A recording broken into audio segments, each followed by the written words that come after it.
आदाब, मैं आगा खुर्शीद खान। लोकसभा चुनाव अपने अंतिम पड़ाव पर है। चुनाव आयोग की तरफ से कभी भी लोकसभा चुनावों की तारीखों का ऐलान हो सकता है। इंडिया गठबंधन को लेकर कई सारे सवाल खड़े हो रहे थे। आए दिन एक दूसरे दल को लेकर नेताओं के बीच तरह तरह की बयानबाजियां भी चल रही थीं। इंडिया गठबंधन में सबसे ज़्यादा चर्चा उत्तर प्रदेश को लेकर रही है। खास करके जिस प्रकार मध्य प्रदेश विधानसभा चुनाव के दौरान अखिलेश यादव और कांग्रेस पार्टी के बीच मनमुटाव हुआ, उसके बाद गठबंधन को लेकर कई सारी घटनाएं घट रही थीं। आखिरकार उत्तर प्रदेश में लोकसभा चुनाव के लिए समाजवादी पार्टी और कांग्रेस के बीच सहमति बन गई है। बुधवार को कांग्रेस प्रदेश अध्यक्ष अजय राय व समाजवादी पार्टी के प्रदेश अध्यक्ष नरेश उत्तम ने प्रेस कॉन्फ्रेंस करके सीट बंटवारे का आधिकारिक ऐलान कर दिया है। समाजवादी पार्टी ने कांग्रेस को उत्तर प्रदेश में 17 सीटें दी हैं। कांग्रेस और समाजवादी पार्टी के बीच सहमति बनने के बाद दोनों दलों के नेताओं ने एक दूसरे से मुलाकात करके आगे की रणनीतियों को लेकर चर्चा की।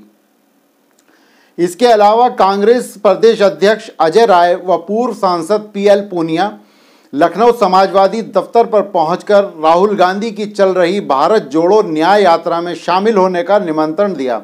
इस निमंत्रण को स्वीकारते हुए सपा ने कहा कि पार्टी प्रमुख अखिलेश यादव 25 फरवरी को आगरा में कांग्रेस नेता राहुल गांधी की भारत जोड़ो न्याय यात्रा में शामिल होंगे। सपा के राष्ट्रीय सचिव राजेंद्र चौधरी ने बताया कि उत्तर प्रदेश कांग्रेस अध्यक्ष अजय राय, कांग्रेस के वरिष्ठ नेता PL पूनिया और अन्य नेता यहां विक्रमादित्य मार्ग पर स्थित सपा कार्यालय पहुंचे और कांग्रेस अध्यक्ष मल्लिकार्जुन खड़गे का निमंत्रण पत्र अखिलेश यादव को दिया। चूंकि राष्ट्रीय अध्यक्ष अखिलेश यादव लखनऊ में नहीं थे, इसलिए पत्र मैंने प्राप्त किया। उन्होंने कहा कि अखिलेश यादव 25 फरवरी को दोपहर 2 बजे आगरा में राहुल गांधी की यात्रा में उनके साथ रहेंगे। इसके पहले भी अखिलेश को यात्रा में शामिल होने का निमंत्रण दिया था, तब उन्होंने निमंत्रण स्वीकारते हुए अमेठी या रायबरेली में शामिल होने का आश्वासन दिया था। हालांकि बाद में अखिलेश यादव दोनों में से किसी भी जगह पर नहीं गए। उन्होंने कहा था कि गठबंधन में सीटें तय होने के बाद ही वे यात्रा में शामिल होंगे।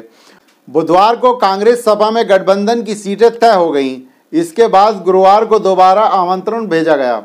समाजवादी पार्टी और कांग्रेस के बीच सीट शेयरिंग की भी सहमति बन चुकी है। कई जगह पर कांग्रेस पार्टी ने अपनी दावेदारी छोड़ी तो कई जगहों पर समाजवादी पार्टी को अपने कदम वापस लेने पड़े।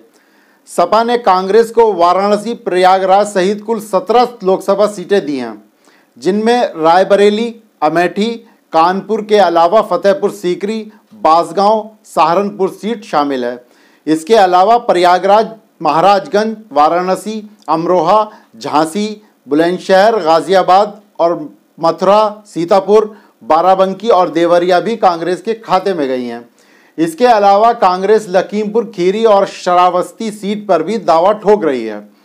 बताते चलें कि 2017 में जब चुनाव हुए तब यूपी की सत्ता में सपा थी और चुनाव के वक्त सपा कांग्रेस में अलायंस हुआ था।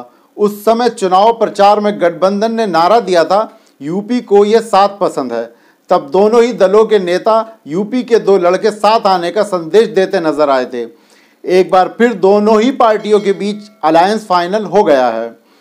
2017 के विधानसभा चुनाव में अखिलेश यादव और राहुल गांधी की जोड़ी कुछ खास नहीं कर पाई, जिसका नतीजा रहा कि उत्तर प्रदेश में समाजवादी पार्टी को 48 सीटें और कांग्रेस पार्टी को 7 सीटें प्राप्त हुईं।